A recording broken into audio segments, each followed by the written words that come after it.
Hello.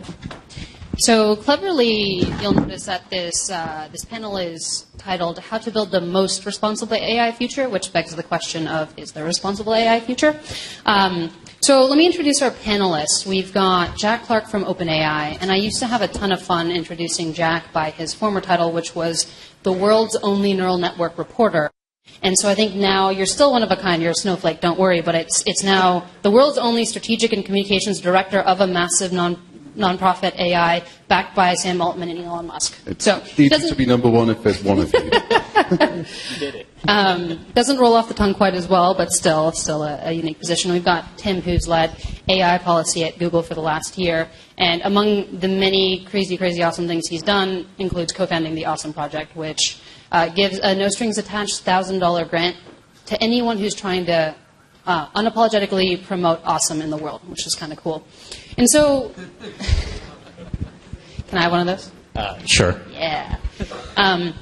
So the reason for this panel, why am I so excited about it? Why did we want to have it here? So there's, on the one hand, you've got researchers who are doing the bleeding edge research. On the other hand, you've got everyone else in society who's opining from sort of this sci-fi scared perspective of the future of AI.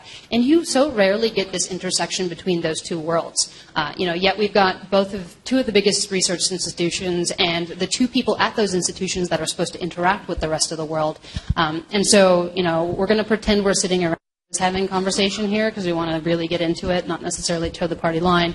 But Tim, why don't you start and tell us a little bit about not just Google, because we know what that is. If anyone hasn't heard of Google, you can leave. But the actions of Google that we should be thinking about. Sure, definitely. So Google's sort of an interesting beast because it has both kind of a research side and then also a product side. And those two sides actually live very closely with one another. So Google Brain, which is our kind of deep learning research group, works very closely with products to get basic research deployed out in the field very quickly. And it's a model that we think has worked really well and is actually a really exciting way of kind of like getting these insights and then quickly testing them to see actually if they play out the way we think in the wild. And I can intuit that AI has something to do with openness and artificial intelligence, but why do you exist?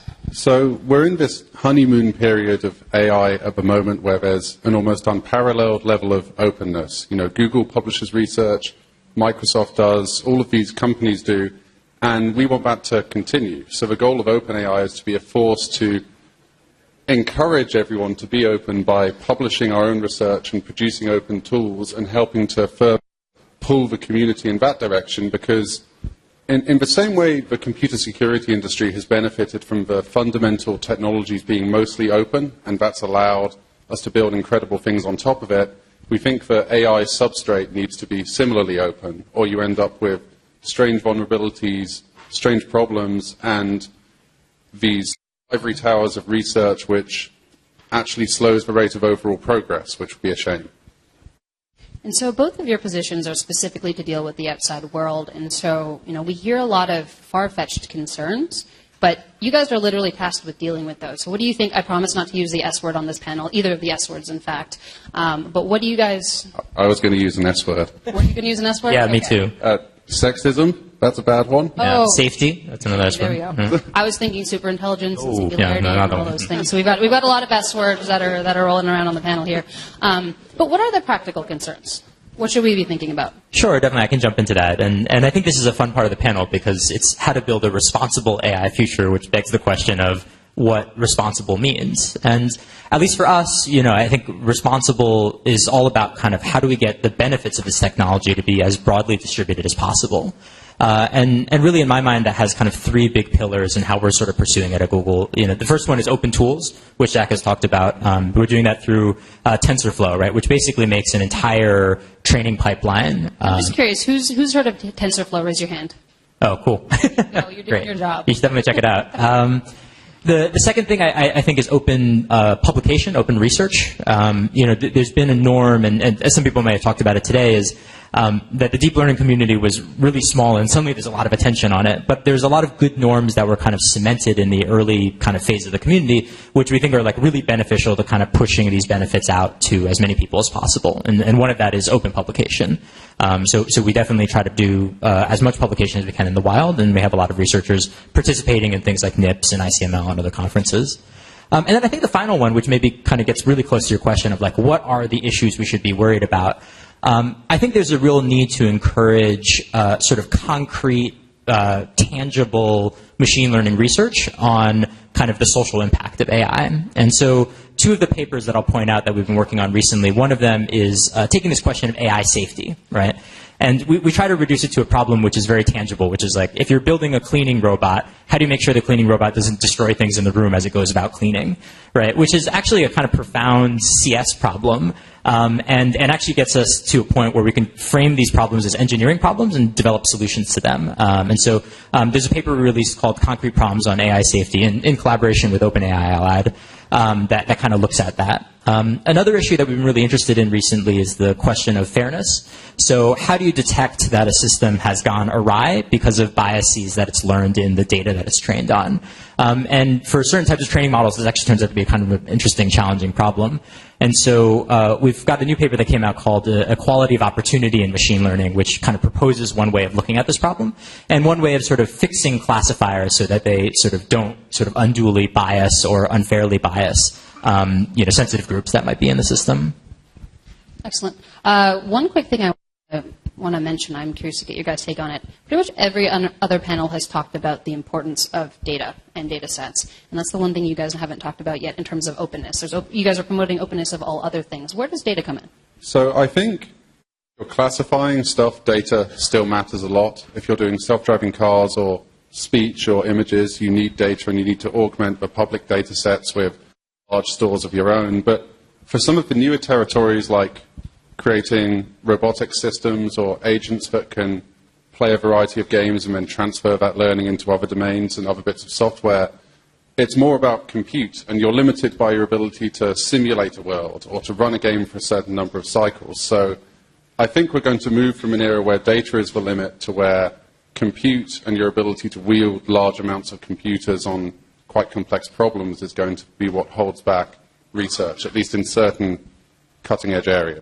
And so how do we combat that? So data is something that you can make freely accessible if you choose to for a fairly cheap price, whereas compute is not cheap yet. Yeah, Amazon Web Services made $3.3 billion this quarter, I read today, so it does well. But the way that you can make it cheap is by actually creating tools that let people run machine learning in a large way on clouds, create large amounts of demand and lower prices, and that will also put some money in Tim's pocket, which I'm sure he's pleased about. Well, I mean, I think APIs are a really powerful approach, right? As Frank brought up on the last panel, one of the really exciting things is that you don't necessarily have to build your own computer vision model anymore, right? Like the fact that you can pick one up, it means that you can immediately start investing all these other energies in finding a good product market fit, for instance. And I think that's actually a really interesting part of the ecosystem. But I mean, I think the other thing that's worth challenging too is that, like, I think it's easy to get caught up or obsessed with data and the quantity of data, right? Because I think it's easy to focus on. It feels like tangible in some ways. But we actually, with TensorFlow, we're starting to hear all these really interesting cases about how a relatively small amount of data can actually get you a really long way. So there's this funny story that we got a few months back. There was this kid who is the son of a family cucumber farm in Japan. And he retired from his tech job and basically went back to help out his family. And it turns out that one common problem in cucumber farming, how many people are familiar with cucumber farming? So it's a little different than TensorFlow. Oh, there you go. One big problem is that you have to sort cucumbers. And so his mom was basically spending 8-10 hours a day during kind of harvest hours sorting them manually. And so he basically said, like, this is ridiculous. Let's design a model that will recognize cucumbers and then sort them according to size and color and so on and so forth. And he basically trained it on 3,000, 4,000 photos that he took just manually with a digital camera taking photos of cucumbers. And he basically, with a Raspberry Pi, was able to hook up basically a rudimentary, cucumber sorting robot, right? And that's actually a clear benefit on like a small business being able to actually run with AI and actually see tangible benefits. It's funny. I've been calling this hipster AI. So I heard a story about a independent chocolate maker in Seattle, and I guess the secret to creating the best chocolate is just the best beans. Only pick the best beans. And he's just like, I'm a really smart computer scientist. Why am I going through these beans individually? I'm going to use TensorFlow to train this up to do that. So we've got more hipster AI. Right, like artisanal classifiers. Exactly. Artisanal AI, back to Ariel's point about more artistic things. So I want to share with you guys my concern, and I want you to tell me if I'm crazy or not, or what we should do about it, which is the mechanism that power AI. So it's, basically data plus compute, really lend themselves to monopolies and oligopolies, I think, more readily than other technology trends, right? Matt Turk, who you just heard from on the last panel, has done some great writing on data network effects, and essentially once you have that data and once you have the interactions of that data, going back to your users, you kind of have this virtuous cycle or vicious cycle, depending on how you want to think about it in our context. And, are we going to live in a world where, and I'm not questioning Google's motives, but Google, Facebook, Microsoft, Amazon get bigger and bigger and bigger, and there's nothing else that exists? Jack, you go first? That's currently the worry that the community faces. And the issue here is you end up with this kind of feudal system where you have companies which have, to some extent, locked themselves into a proprietary IP stack. And they're able to access amazing technology to classify, say, a cucumber. But as companies like Google are for-profit entities, they're not necessarily going to release the full model, and nor should they, because they have a fiduciary duty to their shareholders to not do that, because that's the IP they worked hard for. But I think as an AI community, we need to think about if there are ways we can get these large companies to collaborate or to create some general standards which truly allow switching, because otherwise you end up with these locked costs which will slow down people. And I think the onus is on Google to work with their peers at Microsoft and Amazon to ensure that there's always going to be easy switching between them.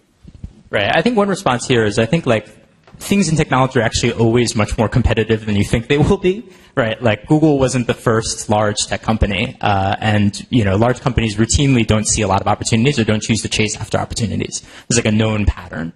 So I think some of the concern is maybe unfounded in that case.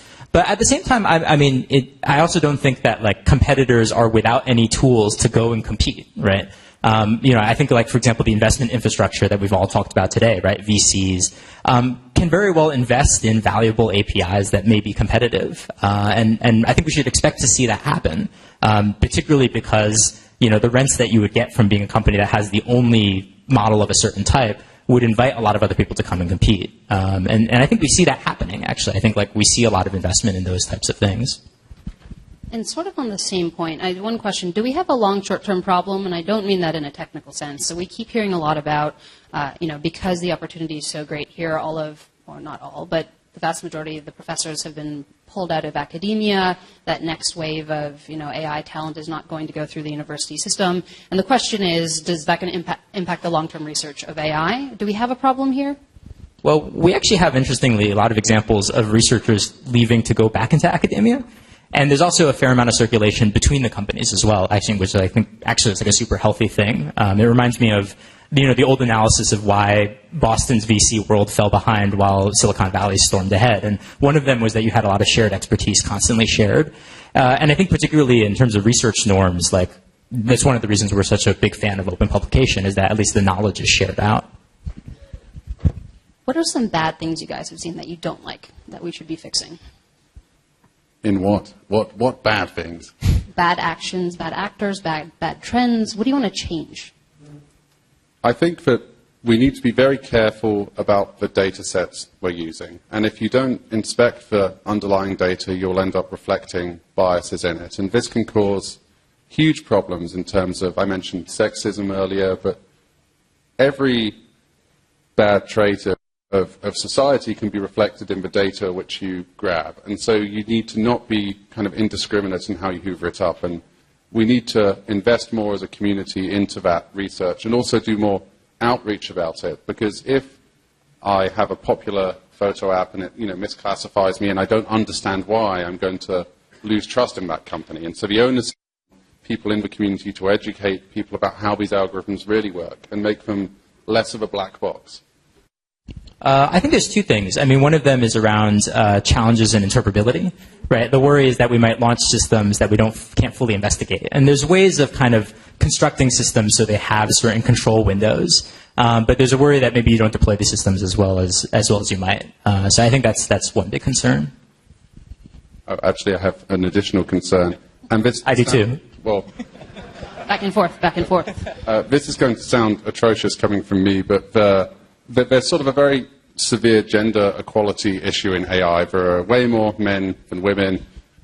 There's 2/3 men on this panel. And I think that needs to change. And we need to figure out either funding mechanisms or ways to reach the pipeline earlier so that we have not just sort of just basically a sea of dudes is a phrase that some female researcher at Microsoft. You wrote. Yeah, but it was represented to me, and it's. I'm on the other side now. I'm allowed to do recursive referencing. I love the title. It is a real problem, and we do need to fix that as well. The best analogy I heard here was just around a lot of medicine works well for white men between 18 and 35 because historically they've been doctors. And so that helped contextualize for me exactly what that meant in terms of shaping our software. So we've got to wrap up here. The one thing I wanted to ask you guys, we're going to get a little bit creative, is number one thing on your wish list. If you could just wave a wand and change anything, and this could include asking your comrade to do something.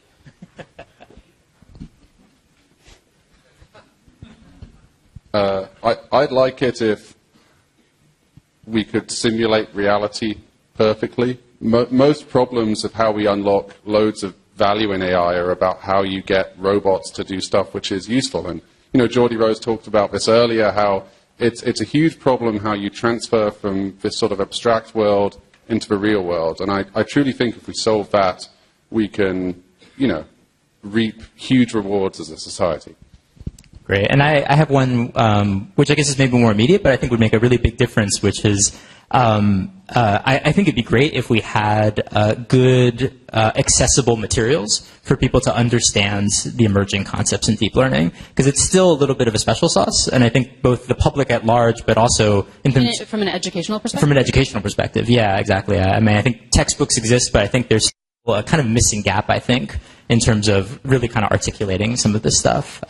There's a really cool project that we're starting to experiment. One of the researchers at Google, Chris Ola, is working on a project called distill.pub, which is attempting to do this through visualization. And I think more of those efforts, I think, would be really great. Wonderful. Well, thank you both so much. And here's to the most responsible AI future.